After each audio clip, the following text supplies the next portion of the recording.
in my case, a CL9 Accord Type S, a great, capable commuter car. Yes. Hello, and welcome to SULKNATIONtv. In this episode, how well can a modified beast like this, how well can this deal with that daily commute? Now, I know that I've already cheated part of that because it's a saloon car, which is, you know, the everyman's driving on a motorway or dual carriageway frequently for work type of car. But it's not a Vauxhall Insignia, because they can just do one. It's a Honda Accord Type S. It's the CL9. It's got the K24A3 engine. And it's modified. It's lower, there's some breather mods, I've got that exhaust.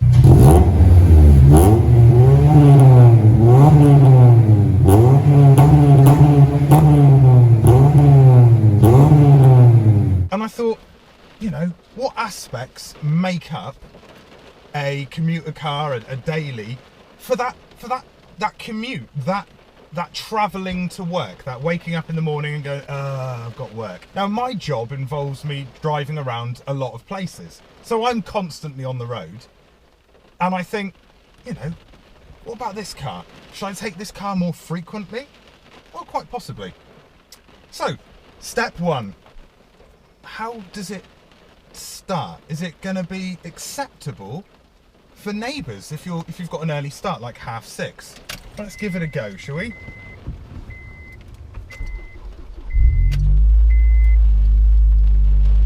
So, yes, we've got the sound of rain pouring down because I've decided to go out in stormy weather to do this video. But, yeah, I mean, that's pretty loud, isn't it? As a start-up, that's quite loud.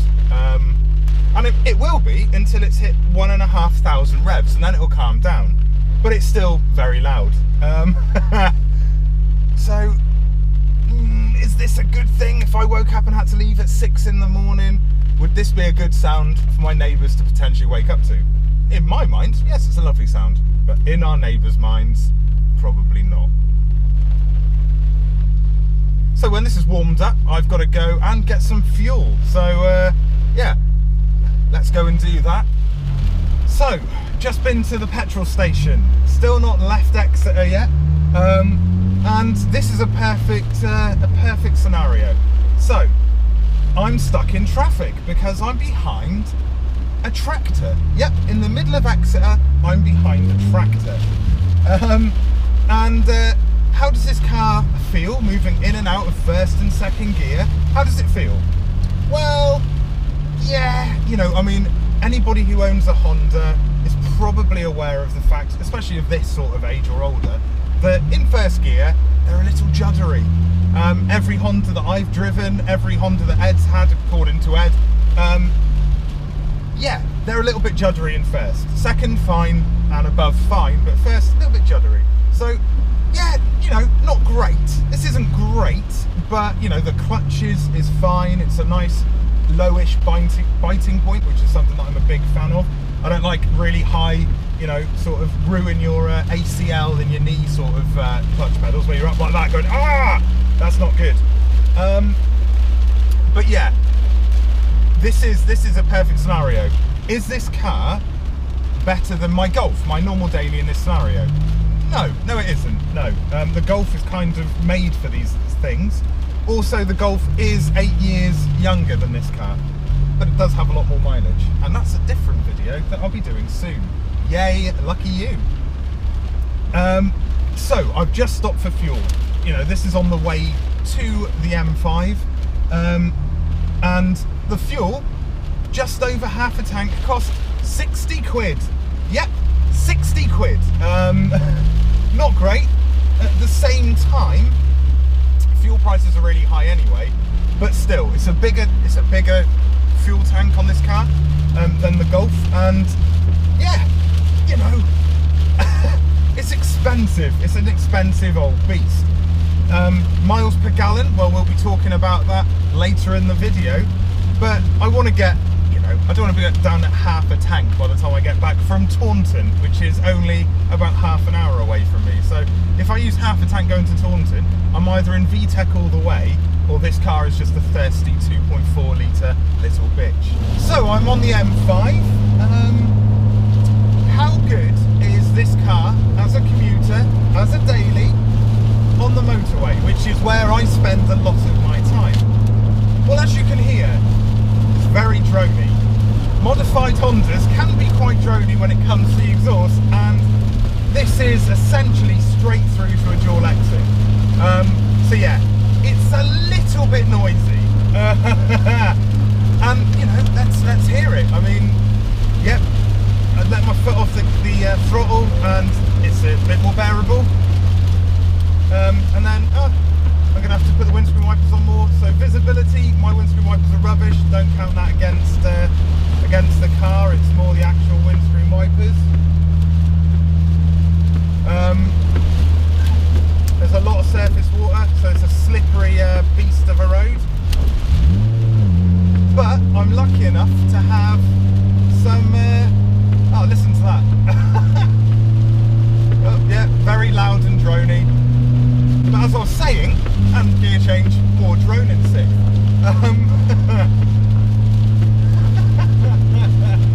I was saying, I don't know if the camera's picking up just how loud this is, but it's ridiculously loud. Bear in mind, I also don't have my boot lining in because I just haven't found the pesky leak that I've got in the boot. So yeah, it's drony, but it's comfortable. And I've got to say, I mean, this is much more comfortable, even though it's lowered. It's got low profile tyres on, and the tyres are incredible. They're that Vredstein ultra satin, blah blah blah blah blah blah blah blah blah. And you know, I'll put a caption up there of what they are.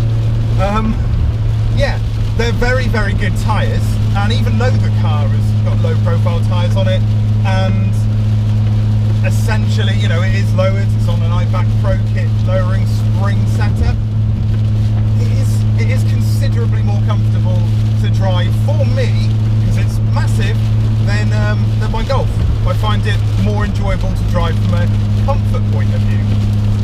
Yes, you will need earplugs or a very loud stereo, but yeah, you know, it munches up the miles. So, I'm off the M5 and I've just got into Taunton, and I'm approaching the roundabout of misery.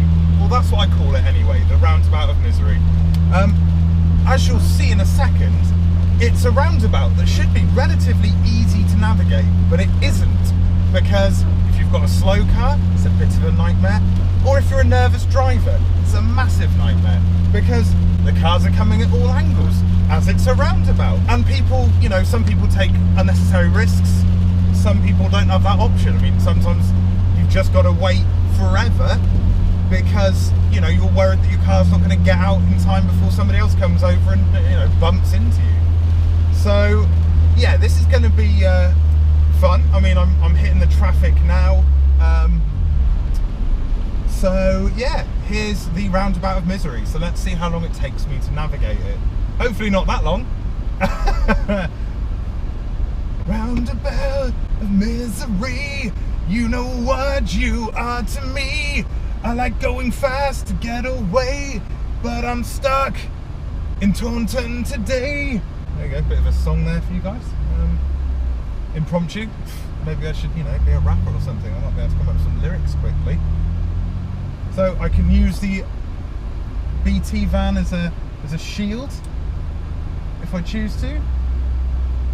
And I'm going to. Here we go. On the jazz. So, not actually that miserable today. I wish there was an example of why it's so miserable. But no, actually, that was a massive fail. Just believe me. And, oh. So this car isn't four-wheel drive. That's a massive puddle I just went through. And my car's clean because I gave it a good old 4-stage wash. So, and then there's you know, lots of police cars, which always make me slightly nervous in this car because of the sound of the exhaust, which is uber loud. we're just about to enter the car park now. This is going to be a nice one. Navigating car parks in this car, in my modified Honda. How is this going to go down?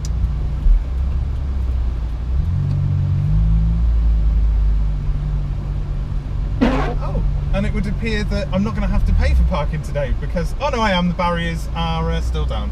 So I was being put off by the exit barrier, which if that is still up when I go, free parking, free parking.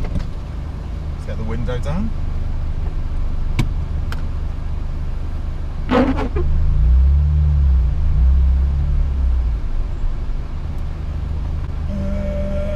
There's a space there. Am I going to get it? How easy is this car going to be to park in this car park?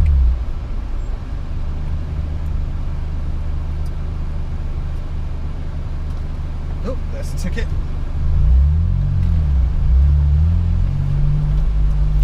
So in the Golf, I normally like to park this way, down here. So how far, or how easy am I, oh, is that not?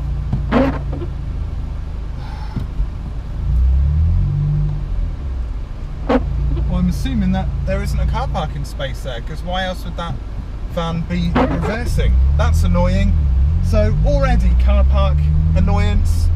I'm looking for a space, thought I saw one. A van's reversing to suggest there wasn't a space up there, because there's no way he'd reverse out, because that would be added. Because why would you reverse out for no reason? And there we go, we've got that lumpy first gear. Oh, like that. That's what it sounds like. That's what it feels like. No, still no car parking spaces. Are there any there? No. What about over here? Any car parking spaces? No. It says there's 86 spaces. Does it look like there's 86 spaces? No.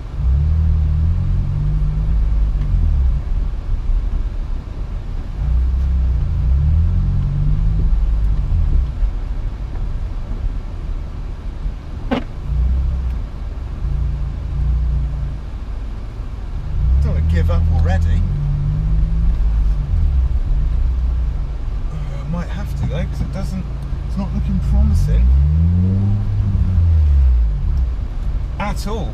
Right, this is a bugger.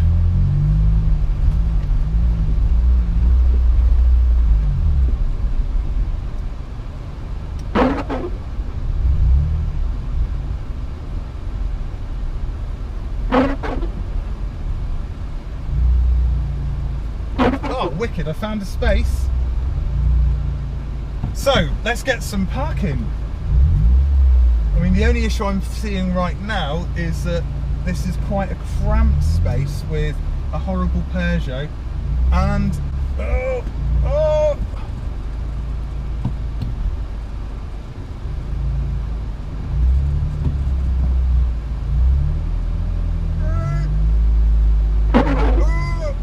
Don't catch! Don't catch! Don't catch! Oh! Oh! Right. I mean, this is a narrow space. Proper narrow.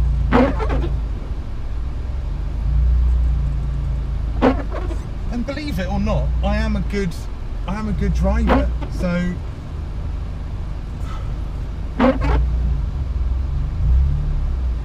that's no lie. Right, I'm in. Would that have been easier in a... Let's go forward a little bit more. Would that have been easier in a smaller car? Yes, it would have. That would have been easier in a smaller car. But I'm in. The angle to get in was a little bit perilous, but I'm in. I'm all good. I'm winning. I'm happy. Everything is great. So now I'm parked up. I've got the engine off. Everything is hunky-dory. You can hear the wind, you can feel, well, not feel the rain, you can hear the rain as well. You might be able to see it on this window as the car steams up. Does a modified Honda work as a daily? Yes, yes it does. When it's a modified Honda like my CL9 Honda Accord Type S. If you had a track ready, stripped out EP3, for instance, no, that probably wouldn't work as a daily. Does this have its drawbacks? Of course it does. Some of the modifications on this car have made it more thirsty. Some of the modifications on this car have made it epically loud, which is great, but with the fact that it doesn't have a particularly good stereo. I mean, the speakers are fine, but the actual stereo itself is very 2005, and doesn't even compete with the infotainment system in my Mark 7 Golf. That being said, this car is more enjoyable to drive. It's more comfortable to drive. It's faster. It looks better. I feel proud every time I step in and out of it because I own it. Yeah, it blows my mind. And using it to commute would be more expensive, but it would be more fun. And surely that's part of the reason you'd want to use a modified car, is the fact that you've got more fun. There's more fun points in a car like this than your normal sleepy commuter. So I hope you've enjoyed this video. It's been a little bit bizarre, I know. Ed hasn't been here because he's having to isolate at the moment, self-isolate. Wear a face mask, wash your hands, be a good boy or girl. But he'll be back. There'll be a couple of videos without him, and then he'll be winging his way back onto the channel. Thank you for all your support. Every view is absolutely appreciated. Please subscribe to the channel. Find us on social media. We're everywhere on social media, even though two forms of social media I'm not a big fan of. I'm still using them. And yeah, enjoy watching more SULKNATIONtv videos. That would be great. Comment, like, do all of that. And until the next time, I've been me, you've been you, and well done for that. I haven't got Ed to go at the end of the video, so let's try it. There we go, that's for you, Ed.